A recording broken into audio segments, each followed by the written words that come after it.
前后付2次，转了5.5亿给这个张明。丁宁要求他的办公室的几十个秘书必须穿 LV、GUCCI 啊、香奈儿。最夸张的时候是把那个就是全国的 LV 店、爱马仕店都买空了。年薪500亿，为了逃往缅甸，在缅甸组建私人武装，差点成为佤邦的扛把子。从金融巨骗到缅北追债团，易租宝是如何将90万人耍得团团转的？咱们先把时间拨回到2013年。那时候全球经济可是不太太平啊，次贷危机和欧债危机的余波还在影响着中国。虽然咱们国家还是完成了年初的经济目标，但是 GDP 增速那可是接近3年最低啊。海外媒体就像一群等着看笑话的吃瓜群众，纷纷唱衰中国经济。这宏观经济增速一放缓，政府的压力那是山大啊，中小企业更是叫苦不迭，曾经坚挺的外贸也开始疲软了。很多实体企业那是走下坡路，本来回款就困难，再加上传统商业银行都是晴天借伞、雨天收伞的主，给大企业放贷都得小心翼翼的。小微企业想要获得信贷支持，那简直就是2个大汉玩摔跤，难上加难啊。就在这么个风云变幻的时候， P2P 这玩意儿就应声而起了。这 P2P 一开始啊，在国外就是个人对个人的贷款，人家就只牵线搭桥，不亲自下场。但是到了咱们国内呢，那就不一样了，老百姓连信用卡都不太愿意碰，更别说贷款了。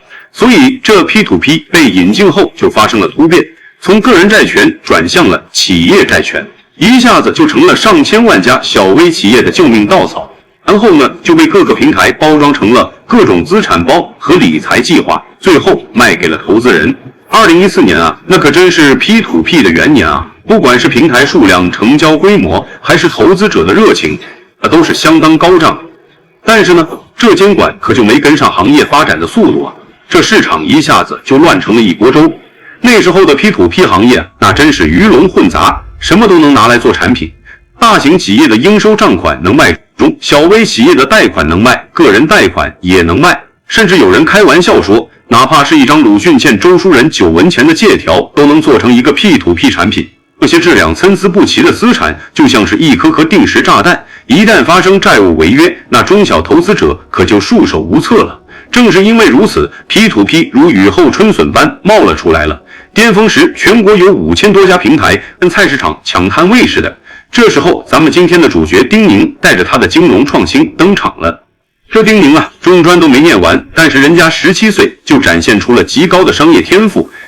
那时候，同龄人还在纠结泡面要不要加根肠呢，丁宁就已经自学电商，帮家里赚了300多万了。在那个拨号上网的年代，他就已经吃到了带货主播的流量红利了。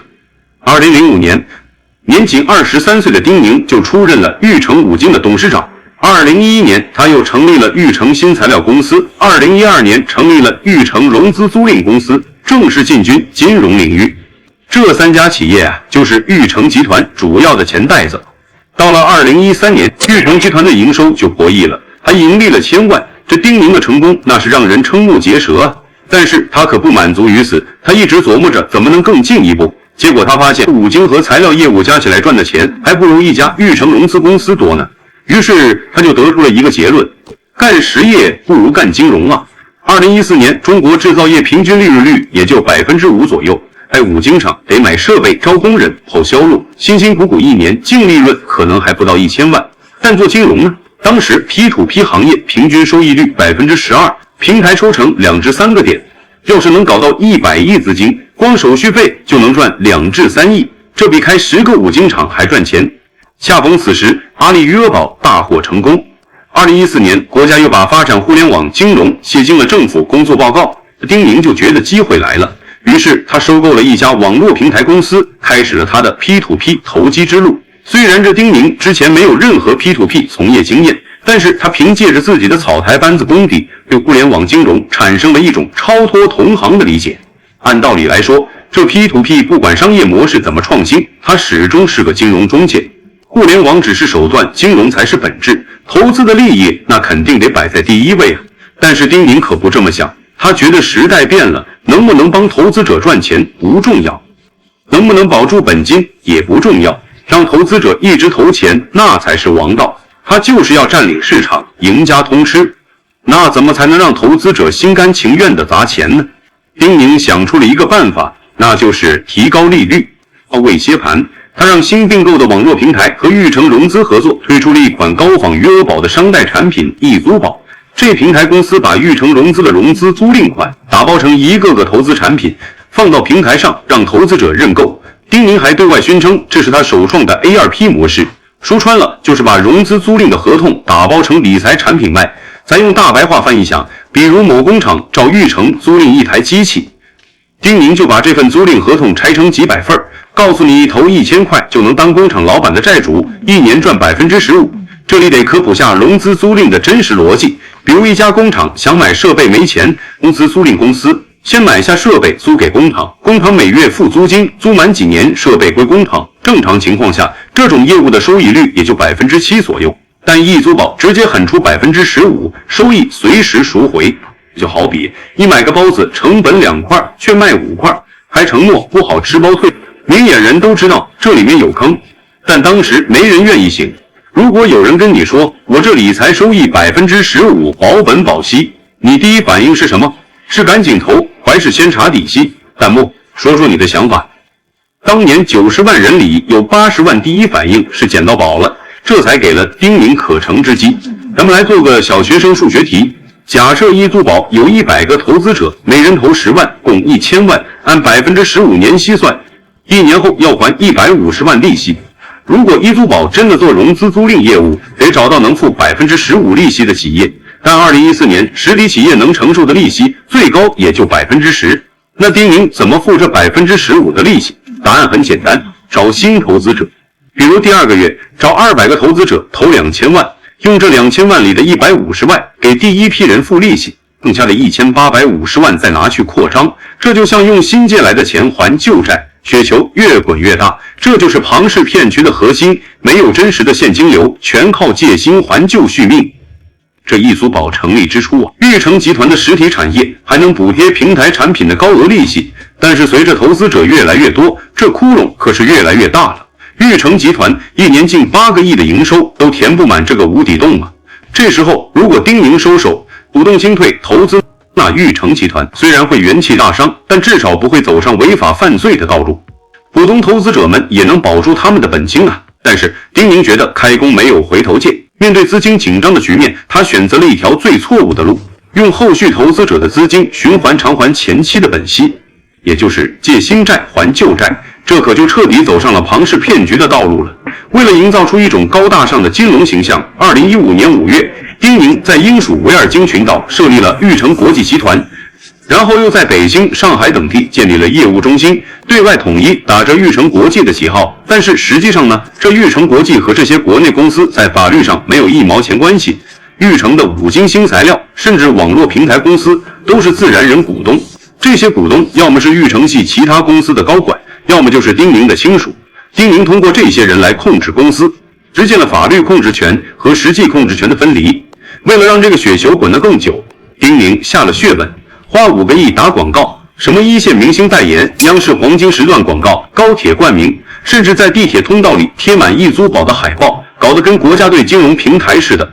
5亿广告费，按15%的收益算，得吸收33亿资金才能覆盖。也就是说，投资者投的每100块里，有1.5块是给明星和媒体的宣传费，这钱根本没进实体经济，全打了水漂。更讽刺的是，2015年中国人民大学给易租宝评了个 C 减级，意思是风险最高，实力最菜，但投资者根本不看。为啥？因为他们被保本保息和大牌背书冲昏了头。这里有个行为经济学规律，当收益超过10%时，人们会忽略风险；超过15%时，会相信奇迹；超过20%时，就算知道是骗局，也会觉得自己不是最后一棒。你觉得保本保息这4个字靠谱吗？知道2018年资管新规明确打破刚兑再也没有保本保息的理财了吗？其实早在易租宝事件后，监管就开始堵这个漏洞，但很多人到现在还在找保本高收益。2015年12月，易租宝被查封时，警方统计的总成交量是762亿，实际吸收资金500亿。这500亿里，只有250亿用来给前期投资者还本付息，剩下的250亿被丁宁一伙造了假、挥了货，堪称金融资源浪费天花板。丁宁给女高管张敏买了新加坡别墅、粉钻戒指，还奖励她5.5亿现金。地体丁店月薪从1.8万涨到100万，坐飞机必须头等舱，住酒店必须5星级，公司女秘书必须穿全套奢侈品。丁宁专门包下一家奢侈品店，让他们随便挑，这些钱加起来超过20亿，构建20所希望小学，结果全成了骗子的享乐基金。为了让投资者相信项目是真的，丁宁注册了200多家空壳公司，伪造融资租赁合同。比如找个小工厂，给他10万块好处费，让他提供营业执照、设备清单，然后编造工厂需要足1000万设备的假项目，放到易租宝上募资。这些假项目的运作成本又花了30亿。这些钱本来可以借给真正需要的中小企业，帮助他们扩大生产，结果变成了虚假繁荣的道具。从经济角度看，这500亿是典型的金融资源错配。一边是中小企业缺钱缺得嗷嗷叫，工资成本高达15%还借不到；一边是易租宝把老百姓的钱骗来，要么挥霍，要么造假，没有1分钱真正流入实体经济。更要命的是，这90万投资者里，很多是工薪阶层退休老人，他们的钱没了，消费能力直接下降。比如本来计划买房的，现在首付没了；本来准备养老的，现在只能省吃俭用。只有间接影响了房地产、零售等行业，形成蝴蝶效应。易租宝从2014年7月上线到2015年12月被查封，整整逍遥了18个月。为啥监管没早点出手？这就得从当时的监管困境说起。首先是法律空白 ，P2P 是新生事物，2014年还没有专门的法律法规，到底算金融机构还是互联网公司？监管权归央行、银监会还是工信部？各部门权责不清，就像3个和尚没水喝。等大家商量好怎么管，骗子已经把雪球滚大了。其次是信息不对称，易租宝的项目都是假的，但投资者根本查不到。平台说项目由第三方担保，但担保公司是丁宁自己的空壳公司。平台说资金由银行托管，但银行只是存管，不管资金去向。投资者没有专业知识，只能看广告、听口碑，这就给了骗子造假空间。最后是地方保护主义，易租宝在安徽蚌埠起家，当地政府觉得它是明星企业，能带动就业，增加税收，对它的违规行为睁一只眼闭一只眼。直到后来全国投资者投诉越来越多，中央才介入调查这种地方保护，延误了监管时机，让更多人掉进了坑。但话说回来，易租宝事件也倒逼了监管改革。2017年6月，央行和银监会出台网络借贷资金存管业务指引，要求 P2P 平台资金必须由银行存管，防止平台挪用。2018年，中央成立金融稳定发展委员会，统一协调金融监管。2020年，全国 P2P 平台全部清零。这些政策就像金融安全带，虽然来得晚，但总算堵住了漏洞。